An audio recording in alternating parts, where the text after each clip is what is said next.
Alléluia. Ce matin, on va commencer une série de réflexions sur la volonté de Dieu. C'est important, la volonté de Dieu, mais j'ai remarqué que pour beaucoup de chrétiens, ils savent que c'est important, mais c'est souvent une source de confusion. On ne sait pas trop. Et je ne pense pas que Dieu veuille jouer cache-cache avec nous. Il est dit dans la parole de Dieu, « Cacherai-je à mon serviteur ce que je vais faire ?» Notre vie chrétienne ne doit pas se résumer à cette phrase « au petit bonheur, la chance ». Ça passe, ça veut dire que c'est le plan de Dieu. Si ça ne passe pas, ça veut dire que ce n'est pas le plan de Dieu. Je ne pense pas que ce soit comme ça. Dieu se révèle à nous dans notre âme, il nous donne des convictions afin que, envers et contre tout, si nous sommes dans le plan de Dieu, on continue à avancer parce qu'on sait que si on fait la volonté de Dieu, il y a la main de Dieu sur nous. Et on verra dans quelques dimanches que faire la volonté de Dieu n'exclut pas les difficultés. Parce que certains pensent que faire la volonté de Dieu, c'est avoir un beau tapis rouge. Ouais, non. On peut faire la volonté de Dieu dans l'adversité. Mais si on est dans le plan de Dieu, l'adversité, eh bien, elle ne pourra pas triompher. Croire à Dieu. Alors ce matin, on verra un premier point. La semaine prochaine, si Dieu le veut, nous verrons les outils que Dieu met avec nous. Et dans 3 dimanches, on verra comment appliquer cette volonté à notre vie. Alors, il y a beaucoup de textes qui parlent vraiment de la volonté de Dieu, mais ce matin, on va lire pour introduction Colossiens, chapitre 1er, versets 3 à 11. Il manque un 1 là. Il a disparu sous le point d'interrogation. Voilà, Colossiens 1. Le livre de Colossiens, il est formidable. Un jour, on fera l'étude de Colossiens. Paul, apôtre de Jésus-Christ par la volonté de Dieu, et le frère Timothée aux saints et aux fidèles frères en Christ qui sont à Colosse. Que la grâce et la paix vous soient données de la part de Dieu notre Père et du Seigneur Jésus-Christ. Nous rendons grâce à Dieu, le Père de notre Seigneur Jésus-Christ, et nous ne cessons de prier pour vous, ayant été informés de votre foi en Jésus-Christ et de votre charité ou amour pour tous les saints, à cause de l'espérance qui est réservée dans les cieux. Et que la parole de la vérité, la parole de l'Évangile, vous a précédemment fait connaître. Il est au milieu de vous et dans le monde entier. Il porte des fruits et il va grandissant, comme c'est aussi le cas parmi vous. Depuis le jour où vous avez entendu et connu la grâce de Dieu conformément à la vérité. D'après les instructions que vous avez reçues d'Épaphras, votre bien-aimé compagnon de service, et qui est pour vous un fidèle ministre de Christ et qui nous a appris de quelle charité l'Esprit vous anime. C'est pour cela que nous aussi, depuis le jour où nous en avons été informés, nous ne cessons de prier Dieu pour vous et de demander que vous soyez remplis de la connaissance de sa volonté, en toute sagesse et intelligence spirituelle, pour marcher d'une manière digne du Seigneur et lui être entièrement agréable, portant des fruits en toutes sortes de bonnes œuvres et croissant par la connaissance de Dieu, fortifié à tout égard par sa puissance glorieuse, en sorte que vous soyez toujours et avec joie, persévérants et patients. Gloire à Dieu. S'il y a bien une chose qui fait l'objet de nos recherches, c'est la volonté de Dieu. Connaître la volonté de Dieu est une chose, faire la volonté de Dieu, c'est une autre chose. Ce matin, j'aimerais qu'on capte cette pensée. Faire la volonté de Dieu, c'est le gage d'avoir la bénédiction de Dieu sur notre vie. Faire la volonté de Dieu, c'est le gage d'être béni et avoir la réussite. Jean 9, 31. Savons que Dieu n'exauce point le pécheur, mais qu'il honore celui qui fait sa volonté. Alléluia. Et Paul ici prie pour les Colossiens et demande qu'ils soient remplis de la connaissance de la volonté de Dieu en toute sagesse et intelligence spirituelle. Très tôt après la conversion, quand nous découvrons le Christ, on découvre l'importance de faire la volonté de Dieu. Paul, quand il se convertit, dis-moi ce qu'il faut que je fasse. Ça veut dire, elle est où ta volonté ? Dans Matthieu 7, 21, Jésus nous montre que ceux qui me disent « Seigneur, Seigneur » n'entreront pas tous dans le royaume des cieux, mais celui-là seul qui fait la volonté de mon Père qui est dans les cieux. Donc faire la volonté de Dieu, c'est rester dans notre salut quelque part. Pour bien des chrétiens, la volonté de Dieu, je suis sûr que tous ici, nous sommes conscients que c'est important de connaître la volonté de Dieu, de faire la volonté de Dieu, mais ce n'est quand même pas un sujet facile. Nous sommes pleins d'humilité devant ce sujet. Ce n'est pas facile de connaître la volonté de Dieu. Et on se pose toutes sortes de questions sur la volonté de Dieu. Et parfois, ces questions nous écartent de la volonté de Dieu. C'est la raison pour laquelle on va réfléchir ensemble 3 dimanches et on va considérer plusieurs points. Ce matin, on ne pourra pas tout voir.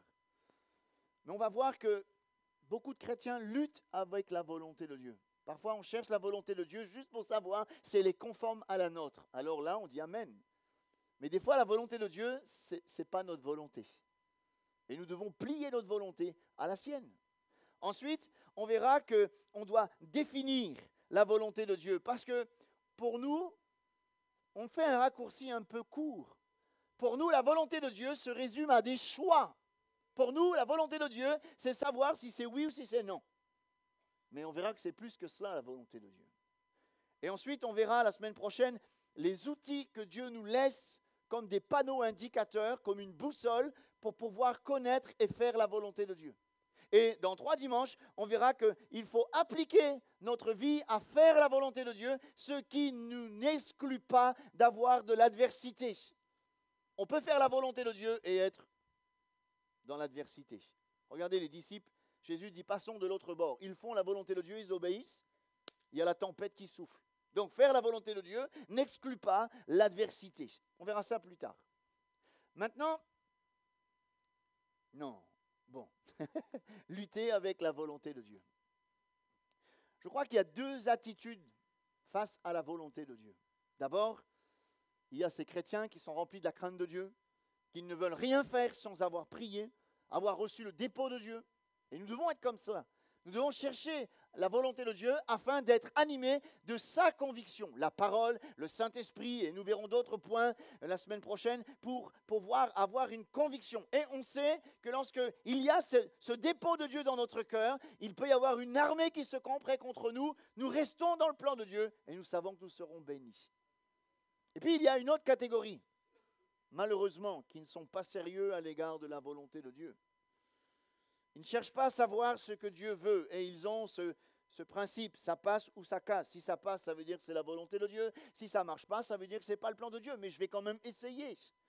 Et c'est là qu'il y a beaucoup de casse. C'est là qu'il y a beaucoup de frustration. C'est là qu'il y a beaucoup de découragement. Parce qu'on n'a pas pris le temps d'avoir le dépôt de Dieu dans notre cœur. On fonce, comme dit l'apôtre Paul, on marche comme frappant, battant l'air. Le prophète Jérémie dira « Ah, s'ils avaient assisté à mon conseil, ils auraient reçu ma parole. » Parfois, pour certaines personnes, et c'est ça qui est dramatique, on pense que la volonté de Dieu, c'est contraignant. Beaucoup de chrétiens pensent que la volonté de Dieu, c'est forcément quelque chose qui est pénible. Dieu ne nous demandera jamais quelque chose qui est au-delà de notre portée. Et quand il nous demande de faire quelque chose, il nous donnera aussi les moyens de l'accomplir. Et malheureusement, il faut le reconnaître, ce n'est pas un jugement, c'est un constat. Beaucoup de chrétiens vivent à côté de la volonté de Dieu. Ils savent qu'ils ne sont pas dans la volonté de Dieu, mais ils persistent quand même. Parce qu'ils veulent se séduire. Ça me fait penser à Balaam. Il savait que ce n'était pas le plan de Dieu de maudire Israël. Mais lui, il s'est obstiné parce qu'il y avait là des fins personnelles. Et on voit que la fin était tragique parce qu'il s'est obstiné. Ne nous obstinons jamais face à la volonté de Dieu, mais plions les chines. Il est le maître. Nous sommes ses disciples. Gloire à Dieu. Je vois quelque chose d'important dans la vie de Jésus, notre maître. Jésus pria dans Matthieu 6 « Que ta volonté soit faite sur la terre comme au ciel ». C'est une belle prière, non? Que ta volonté soit faite sur la terre comme au ciel.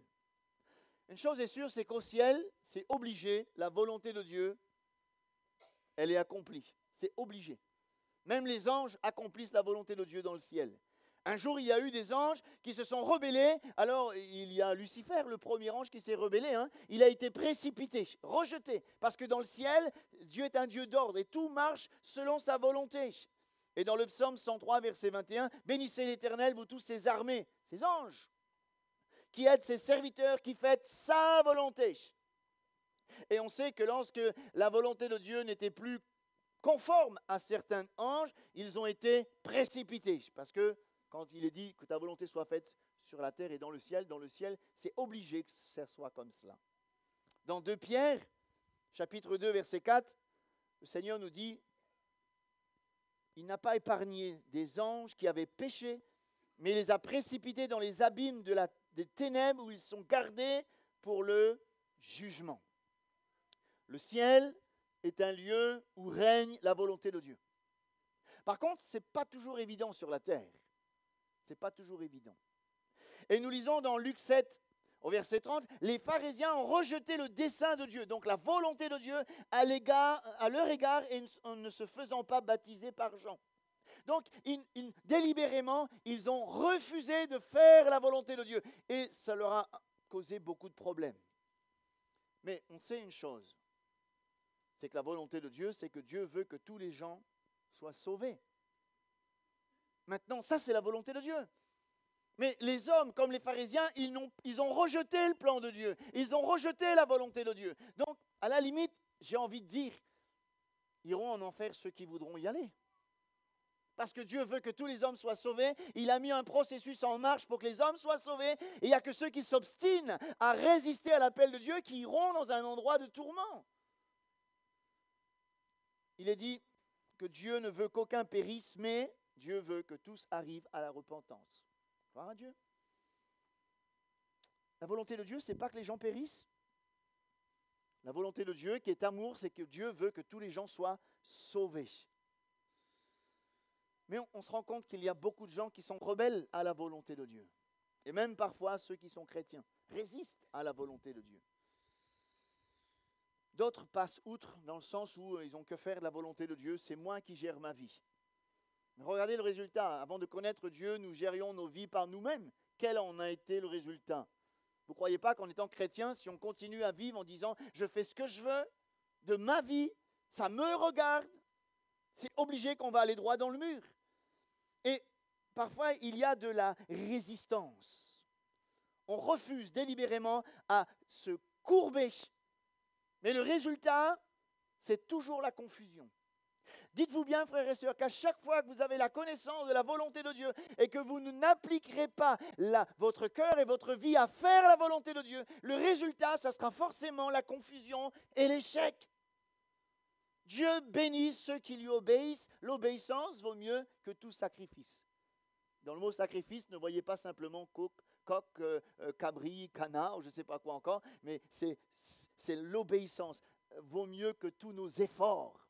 Et parfois, on fait des efforts pour être béni. Non, fais la volonté de Dieu et tu seras béni. Croire à Dieu. Alors, quelques-uns se mettent tellement de pression qu'ils pensent que la volonté de Dieu est impossible à trouver. C'est compliqué de connaître la volonté de Dieu. Et certains, même chrétiens, malheureusement, pensent que la volonté de Dieu, c'est un peu, petit bonheur, la chance, où notre destinée n'est pas dans la chance. Notre destinée n'est pas dans les étoiles ou dans l'horoscope. On est d'accord?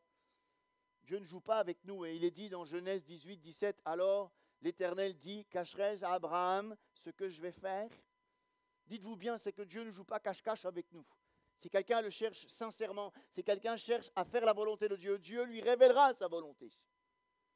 Aujourd'hui, il y a encore beaucoup de chrétiens qui ne savent pas discerner la volonté de Dieu. On ne prend pas le temps à chercher la face de Dieu, ou on ne sait pas comment trouver la volonté de Dieu. Et ça engendre des erreurs, ça engendre des difficultés, ça engendre des faux rêves. On s'imagine que mes pensées ne sont pas vos pensées, dit le Seigneur, et on pense que notre volonté, c'est la volonté de Dieu. Alors, on se séduit nous-mêmes et on part dans toutes sortes de difficultés. J'aimerais vous mettre en garde ce matin à la manière dont vous cherchez la volonté de Dieu. Ce n'est pas un jeu. Il faut utiliser les bons arguments pour chercher la face de Dieu et connaître le plan de Dieu pour notre vie. Je vais vous raconter 2-3 petites histoires. Ça va peut-être vous faire rigoler, mais c'est réel. Un chrétien, un jeune chrétien, dans un pays étranger, prie, Seigneur, je sais que je vais te servir, mais je ne sais pas où. Alors il prie le matin, il faut qu'aujourd'hui, tu te révèles à moi et que tu me parles clairement afin que je puisse savoir où tu m'appelles. Alors il va dans son village et puis il y avait un camion de fromage. Et malheureusement, il y a un fromage qui est tombé du camion et il a roulé. Et le fromage a tapé dans ses pieds. Il a ramassé le fromage, c'était marqué « Made in France ». Alors lui, il a dit « Ouais, super Seigneur, tu m'appelles à te servir en France ». Est-ce que vous pensez que la volonté de Dieu se révèle dans un fromage? Franchement. Vous rigolez, mais je connais quelqu'un, un jeune, qui a failli mettre son fiançailles en l'air. Il venait de se fiancer avec quelqu'un, avec un chrétien, 2 chrétiens, une sœur, un frère, pas de problème. Et puis à un moment donné, il y a eu un peu de tension, à 2 mois du mariage. Alors il a dit, Seigneur, c'est simple, je rentre chez moi. Si je rentre chez moi dans ma résidence, et si le portail est ouvert, ça veut dire que c'est ta volonté. Manque de bol, le portail était fermé. Alors il a appelé sa fiancée, il dit, bon, Dieu m'a parlé, on arrête tout. Est-ce que la volonté de Dieu se juge à un portail ouvert et fermé? Autrefois, on jouait comme ça avec les enfants. Si la prochaine voiture que je croise, elle est rouge, ça veut dire que c'est bon. Si dans 5 minutes, la personne m'appelle, ça veut dire que c'est bon. Non, la volonté de Dieu n'a rien au hasard. La volonté de Dieu ne se fait pas n'importe comment. On ne joue pas avec la volonté de Dieu. C'est sérieux. Donc, il nous faut prendre des instruments compatibles avec le cœur de Dieu. Certains ouvrent la Bible, disent « Ok, Seigneur, on l'a tous fait, et moi aussi. Mais je n'ai pas envie que vous fassiez les mêmes erreurs que moi. Seigneur, tu me parles ce matin. Au nom de Jésus, tu me parles. » Judas alla se pendre à ôter. Non, Seigneur. Parle-moi, Seigneur. Maintenant, j'ai besoin d'une parole. Il tombe sur Luc 10, verset 37. Va et toi, fais de même. Ôter. Non, non, non, Seigneur, parle-moi ce matin. Plouf, plouf. Oh, tu vas me parler. Ce que tu fais, fais-le vite. Ôter. Ça peut être dangereux. Comprenez ce que je veux dire. Ce livre n'est pas un livre magique. Ne nous servons pas de la Bible comme un livre magique. Parce que parfois, on veut choisir comment Dieu va nous parler. Allez, vas-y, Seigneur, parle-moi. Et puis quand le Seigneur commence à nous reprendre sérieusement, là où il met le doigt, où ça fait mal, on dit, hop, et on va un peu plus loin. Je ne comprends rien. Un peu plus loin. Ah, ça nous flatte. Alors on dit, c'est bon, c'est là la volonté de Dieu. Non, toute parole est inspirée de Dieu. Toute parole est inspirée de Dieu. On ne joue pas. On ne joue pas. Il y a trop de confusion dans l'église, excusez-moi, avec nos frères et sœurs, parce qu'on n'arrive pas à discerner la volonté de Dieu, ou alors on s'y prend mal. On a des problèmes avec la volonté de Dieu. On lutte avec la volonté de Dieu. Parce qu'on veut juste voir si c'est conforme à ce que je pense. Est-ce que vous êtes d'accord ce matin, une bonne fois pour toutes, que Dieu a toujours raison? Ok. Et lutter avec Dieu, c'est de la folie, c'est perdu d'avance. Dieu a toujours raison parce qu'il prépare ce qu'il y a de meilleur pour nous. Et je crois que ça, c'est très important. Et beaucoup restent dans la frustration, dans la peur, dans le découragement, et je dirais même presque à perdre la foi parce qu'ils s'obstinent à chercher la volonté de Dieu d'une manière pas correcte, ou alors ils veulent simplement voir si c'est conforme avec leur volonté. Non. Dieu ne peut pas être pour nous une sauce trompeuse. Dieu ne joue pas cache-cache avec nous. Il ne peut pas nous induire en erreur. Ce n'est pas possible. Et la Bible parle clairement de la volonté de Dieu. Et on va essayer, avant de chercher les méthodes, il m'a trouvé bon de répondre à cette question. Qu'est-ce que la volonté de Dieu? Et ça, c'est très important. C'est la base. La plupart des chrétiens, ce n'est pas un jugement que je dis ce matin, hein, je parle à cœur ouvert, pensent que la volonté de Dieu se résume à des choix. Est-ce que je veux faire ça, Seigneur? Est-ce que c'est oui ou c'est non? Je veux faire tel travail. C'est oui ou c'est non? Je veux me marier avec cette fille ou ce garçon. C'est oui ou c'est non? Seigneur, je veux aller là. C'est bon, je fais. J'achète pas. Je fais pas. Est-ce que c'est ça simplement la volonté de Dieu? Ne résumons pas la volonté de Dieu juste à des choix. D'ailleurs, comprenons que dans la Bible, il y a 2 aspects à l'égard de la volonté de Dieu. Et on ne peut pas en exclure un. C'est à partir du moment où nous allons saisir la première que nous allons pouvoir définir la deuxième. Je m'explique. Il y a la volonté générale. Qu'est-ce que c'est que ça? Dieu veut que tous les hommes soient sauvés. Et parfois, on cherche premièrement la volonté pour ma vie, d'une manière personnelle. Qu'est-ce que tu veux de ma vie, Seigneur? On cherche juste pour des choix. Mais pouvons-nous connaître la volonté de Dieu sans connaître le Dieu de la volonté? Posez-vous cette question. Est-ce qu'il est possible de connaître la volonté de Dieu sans connaître le Dieu de la volonté? Ce que je suis en train de dire, il faut entrer dans son plan, dans sa vie, dans son plan de salut pour ensuite qu'il nous éclaire sur ce qu'il veut de nous. Il ne peut pas dire, mon enfant, voici ce que je veux de toi. Mais si tu n'as pas donné ton cœur, comment il va t'éclairer? Si tu n'appartiens pas à Jésus, comment il peut te donner ta volonté? Comment veux-tu qu'il t'éclaire ce qu'il a besoin, ce qu'il va faire de ta vie alors qu'elle ne lui appartient pas? Vous comprenez? Donc, si nous voulons connaître la volonté de Dieu, premièrement, il faut se donner corps, âme, esprit à Jésus.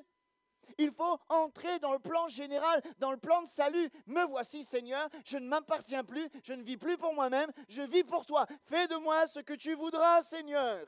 Si on n'a pas fait ce premier pas, Dieu ne peut pas nous éclairer sur la volonté de Dieu particulière. Parce qu'il y a la volonté de Dieu générale et il y a la volonté de Dieu particulière. Mais si nous ne sommes pas entrés dans la volonté de Dieu générale, nous n'aurons pas la révélation de ce que Dieu veut pour nos vies. Vous comprenez? On ne peut pas connaître la volonté de Dieu si on n'a pas une relation intime avec le Dieu de la volonté. J'aimerais voir 4 affirmations très intéressantes. Dans Actes 22, verset 10, Paul raconte dans son discours, il parle aux Juifs à Jérusalem, il est dit, « Le Dieu de nos pères t'a destiné à connaître sa volonté. » Donc, c'est important, connaître la volonté. Premièrement, la volonté de Dieu, c'est que tous les hommes soient sauvés. Quelqu'un qui ne connaît pas Dieu ne peut pas connaître la volonté de Dieu. Ce n'est pas possible. C'est un mensonge. C'est une erreur. Si tu marches loin de Dieu, tu ne peux pas connaître la volonté de Dieu. On ne peut pas connaître la volonté de Dieu sans connaître le Dieu de la volonté. 2 Pierre 3, 9. Dieu ne veut pas que certains périssent, mais que tous parviennent à la repentance. Et sans cette repentance, sans ce salut, il n'y a pas de lumière. C'est par ta lumière que nous voyons la lumière. Donc il faut entrer dans la lumière pour que Dieu éclaire notre chemin. On ne va pas demander à Dieu, éclaire mon chemin Seigneur. Oui, mais tu n'es pas entré dans le chemin de la lumière. Vous comprenez? Dans Marc 3, quiconque fait la volonté de Dieu, celui-là est mon frère et ma sœur et ma mère. Cela montre que la volonté de Dieu, elle se voit au travers d'une relation intime avec Jésus. Si nous voulons connaître la volonté de Dieu, elle se trouve là, au pied du Seigneur, pas dans les étoiles, les oiseaux, un portail ouvert ou une voiture rouge qui nous croise. Non, arrêtons avec ça. C'est dans cette intimité avec Dieu, parle à ton serviteur, Seigneur, et entre dans ta chambre, ferme la porte. Dans l'intimité avec Dieu, Dieu se révèle à nous et il va nous éclairer. Ce n'est pas un jeu, la volonté de Dieu. Comprenez bien cela? Et puis, lorsque ceux qui font la volonté de Dieu, dans cette relation intime avec le Seigneur, il faut sortir du monde. Nous l'avons entendu ce matin encore dans le don spirituel. Comment Dieu va nous révéler sa volonté alors qu'on marche dans les ténèbres et dans l'esprit du monde? La seule chose que Dieu va nous dire quand on est dans le monde, sors de là. Allez, sors de cette génération perverse et corrompue. C'est la seule chose que Dieu peut te révéler. Il ne va pas te dire, voilà ce que je veux faire de ta vie alors que tu es encore dans les ténèbres. Il faut d'abord que tu rentres dans la lumière. Il faut que tu sortes de cette génération perverse et corrompue. Comprenons, il y a une étape à franchir. Et beaucoup de jeunes sont là, Seigneur, qu'est-ce que tu veux de ma vie? Est-ce que ce jeune garçon, ce prince charmant, Seigneur, est-ce qu'il va être mon mari? Déjà, donne ta vie à Jésus. Et ensuite, il va t'éclairer sur ces choses. C'est important. Parfois, nous brûlons les étapes. Nous voulons connaître la volonté de Dieu d'une manière particulière pour notre vie, alors que nous ne sommes pas entrés dans le plan de Dieu. Il y a un problème. Ne brûlons pas les étapes. Ensuite, j'aimerais simplement, avant d'aborder un point très important. La volonté de Dieu, c'est un privilège. Vous ne croyez pas que c'est un privilège pour nous? Ça nous empêche de marcher à l'aventure, hein? Eh oui. c'est un privilège, mais c'est aussi un risque quand on ne prend pas le temps et on sous-estime la volonté de Dieu. Je dirais même que c'est un problème quand on combat la volonté de Dieu. Peut-être que ce matin, quelqu'un combat la volonté de Dieu. Je voudrais te dire que tant que tu combattras la volonté de Dieu, tu seras malheureux. Tant que tu vas combattre la volonté de Dieu, Dieu te résistera en face. Parce qu'il est écrit dans le livre de Juges que partout où Israël allait, la main de l'Éternel était contre eux. Pourquoi? Parce qu'ils faisaient le contraire de la volonté de Dieu. Et à chaque fois qu'on fait le contraire de la volonté de Dieu, Dieu nous résiste en face. Plions les chines. Maintenant, on va essayer de définir la volonté de Dieu. Et là, surprise. Quand je parle de volonté de Dieu, est-ce qu'il est question du caractère ou de nos choix? D'après vous? Beaucoup vont me dire, ça dépend de nos choix. Eh bien non. Je crois que beaucoup se trompent quand ils parlent de la volonté de Dieu. On met l'accent surtout sur nos choix, alors que Dieu veut d'abord transformer nos caractères afin que sa volonté devienne naturelle en nous. Plus de sensibilité. Je m'explique. La volonté de Dieu est une qualité de vie inspirée par la parole qui vont influencer notre attitude, nos actions, nos choix, parce que tout va dépendre de la parole et du Saint-Esprit en nous. Dieu veut toucher, former notre caractère, renouveler notre intelligence afin d'avoir du discernement pour faire la volonté de Dieu. Et lorsqu'on parle de volonté de Dieu, c'est plus là que ça se passe que des choix. On parle souvent de choix. Quand on parle de volonté de Dieu, on a l'impression qu'on est à un carrefour, qu'est-ce que je dois faire? Nous, on s'intéresse au choix. Dieu s'intéresse au développement de notre caractère. Et c'est là que nous trompons de priorité. Face à la volonté de Dieu, nous devons d'abord laisser Dieu nous transformer dans notre cœur, dans notre vision, dans notre entendement, dans notre intelligence. La parole de Dieu, elle a le pouvoir de renouveler notre intelligence. Et dites-moi, quand nous avons une intelligence renouvelée, nous aurons du discernement. Comprendre ce qui est bien, ce qui n'est pas bien. Comprendre ce que Dieu veut, ce que Dieu ne veut pas. Et lorsque notre intelligence sera renouvelée, nous aurons du discernement et nous discernerons la volonté de l'homme et la volonté de Dieu. Sans ce renouvellement d'intelligence, nous allons prendre notre volonté pour la volonté de Dieu. Et c'est là qu'il y a problème. C'est pour ça qu'il faut être rempli de la parole de Dieu. Notre caractère. Si notre caractère est correct, si notre vision est correcte, nos choix seront corrects. Non? Vous êtes d'accord avec ça? Et c'est là où on touche quelque chose d'important. C'est que pour nous, la volonté de Dieu, c'est un choix. Non, c'est d'abord un caractère, une vision transformée, un cœur transformé. Et à partir de ce moment-là, puisque nous aurons une intelligence renouvelée par la parole et par le Saint-Esprit, nos choix seront influencés automatiquement par ce que Dieu dit. Alléluia! C'est pourquoi il nous est difficile de faire des choix. Nous trompons de priorité.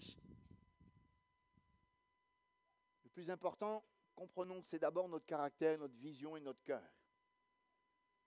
C'est notre être intérieur qui doit être renouvelé pour discerner la volonté de Dieu. Si quelqu'un est sincère, Dieu se révèle à lui. Il n'y a pas de problème, il n'y a pas de mystère. Mais je crois que le plus grand travail du Seigneur, c'est de former notre entendement, renouveler notre intelligence, changer notre vision des choses. Qu'est-ce qu'il est dit dans Romains 8, 29? Ceux que Dieu a appelés, prédestinés, il les a aussi appelés à être semblables à l'image de son Fils. Et voilà notre problème. Nous ne vivons pas selon la lumière que nous avons reçue. Par ta lumière, nous voyons la lumière. Seigneur, transforme mon entendement afin que je ne puisse plus penser comme le monde. Que je ne puisse plus penser comme j'étais avant de connaître la vérité. Que je puisse être renouvelé dans mon entendement, mon intelligence, avoir du discernement, avoir un cœur transformé afin de comprendre quelle est ta volonté. Quelque chose, je pense que la volonté de Dieu, ce n'est pas la peine de prier 5 heures, 10 ans. Oh Seigneur, c'est quoi la volonté de Dieu? Mais si on est renouvelé dans notre intelligence, nous aurons du discernement et on ne va pas dire, bon alors, droite, gauche, qu'est-ce qu'il faut que je fasse? Non, on a une communion, Dieu se révèle à nous, on a du discernement. En fin de compte, la volonté de Dieu, c'est avoir du discernement. Et le discernement, nous l'avons quand nous avons une intelligence renouvelée.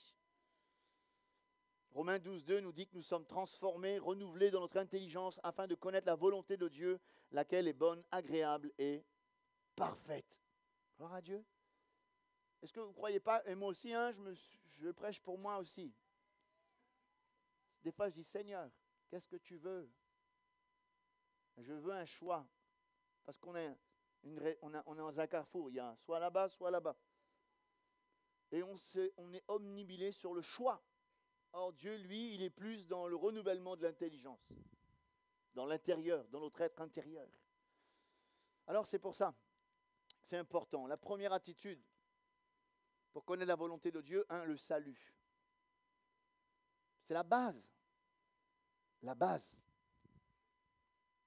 Si on ne connaît pas le Dieu de la volonté, on ne pourra pas connaître la volonté de Dieu. C'est clair.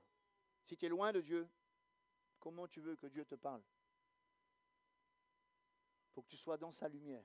Et ensuite, soumission. Se soumettre. Avoir un renouvellement de l'intelligence. Cette parole, elle est formidable. Elle transforme notre intelligence. Oui ou non? Est-ce que ce n'est pas ça la volonté de Dieu? Avoir un renouvellement de notre intelligence. Avoir une sagesse qui ne dépend pas des choses de la terre. Avoir de la compréhension des choses de Dieu sans une prière spéciale. Non, c'est notre nature. On a été renouvelé de l'intérieur. Les écailles de nos yeux sont tombées, notre intelligence est renouvelée. On comprend ce que Dieu veut parce qu'on le connaît. La volonté de Dieu, elle est là, frères et sœurs. Hein? Vous êtes d'accord avec moi? La volonté de Dieu, elle n'est pas dans les étoiles, dans le mar à café ou je ne sais pas quoi, dans l'horoscope. Hein? J'espère qu'il n'y a pas de chrétiens qui croient en l'horoscope. Hein? Jetez ça. Hein? Quand je suis en voiture, j'entends l'horoscope, je ferme la radio. Moi, je ne suis pas influencé par ça. Parce que même si vous l'écoutez, mais ça vous influence inconsciemment. Moi, je zappe. Voilà ce qui dirige ma vie. Ce n'est pas autre chose. Oui. Il y a un exemple.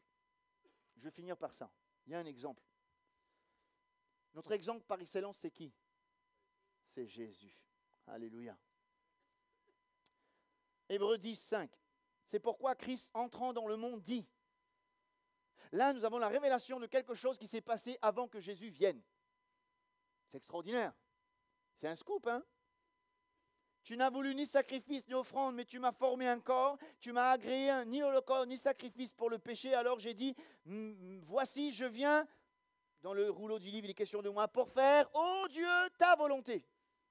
Après avoir dit cela, tu n'as voulu et tu m'as agréé ni l'holocauste, ni offrande, ni holocauste, etc. Je viens pour faire ta volonté. Alors là, nous avons une fenêtre qui s'ouvre sur une conversation qui s'est passée entre le Père et le Fils. Et on voit que Jésus, avant même de venir sur la terre, il a proclamé qu'il est venu faire la volonté du Père.